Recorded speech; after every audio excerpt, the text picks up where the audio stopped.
Tuluyan ng pinasibak sa kamara ang isa sa mga member ng Tuwadcom. Kilala ito bilang isa sa mga nangunguna na ma-impeach si Vice President Inday Sara Duterte at kilala rin ito katulad ng sinasabi ng karamihan na isang convicted sa RTC na si Franz Castro. Ako po si Attorney Israelito Torion. I am here assisting the indigenous peoples po of Talaingod, no? Mga Atamanobo po sila. They are led by Dato Alan Kausing, Andigaw Agay, and Guting Dalyat Dausay, no? They are the leaders. Sila po ang mga leaders po ng mga indigenous peoples po ng Talaingod, Davao del Norte. They are anchoring their complaint on the provisions of Republic Act 6713 or Code of Conduct of Ethics of Government Officials, specifically the supposed commitment to public service, the high commitment to public service of these public officials such as congresspersons like Congresswoman Franz Castro. So nagbiyahe po ang ating mga miyembro po ng indigenous peoples from Talaingod para po maparating dito sa House of Representatives na kinakailangan po na isuspinde at kailangan po tanggalin sa pwesto si Representative Franz Castro kasi nakikita naman namin at natin na convicted na siya sa Regional Trial Court, and even if it is on appeal, no, before higher courts, but the administrative aspect of the crimes that she committed should be likewise under investigation, and if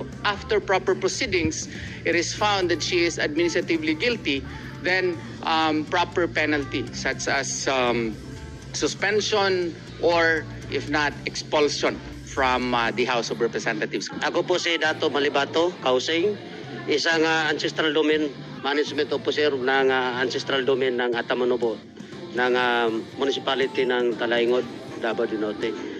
Nandito po kami dito sa Manila ngayon, kasama namin yung tatlo naming tribal leader dahil tatlo lang yung hinihingi namin, no, sa ating gobyerno ngayon, nga gusto namin matanggal yung si Franz Castro.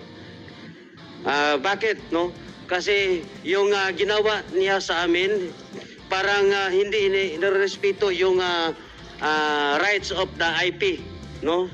In terms sa aming rights, kasi hindi niya nirespeto. Bakit hanggang ngayon nakapagsahod pa rin sa ng pira ng bayan na sa lahat, no? So ipangalawa, parang walang respeto ng yung tawag yung sa aming tribo, no? Parang walang respeto, bakit nandyan pa rin siya sa Kongreso. So pangatlo yung discrimination, walang respeto, or ano po yung sabihin, yung hanggang ngayon patuloy pa rin yung serbisyo ng ating bayan. So gusto namin na marinig yung sa aming hinaing na matanggalan siya, mapaalis congresswoman sa ating bansa, or kasi parang iba talaga sa aming customary law, kasi parang wala na kaming wala nirerespeto yung law namin. So yun nga, pinag-deklara namin ng persona non grata sa aming tribo sa Atamanobo ng lungsod ng Talaingod. Pinadeklara namin ng persona non grata si Franz Castro. At kasi napakasakit sa amin, no, in behalf of Atamanobo ng bayan ng Talaingod, napakasakit sa amin. Convicted na siya sa pagdadala yung mga kabataan. Bakit hanggang ngayon patuloy pa rin yung nagsasahod ng kaban ng bayan?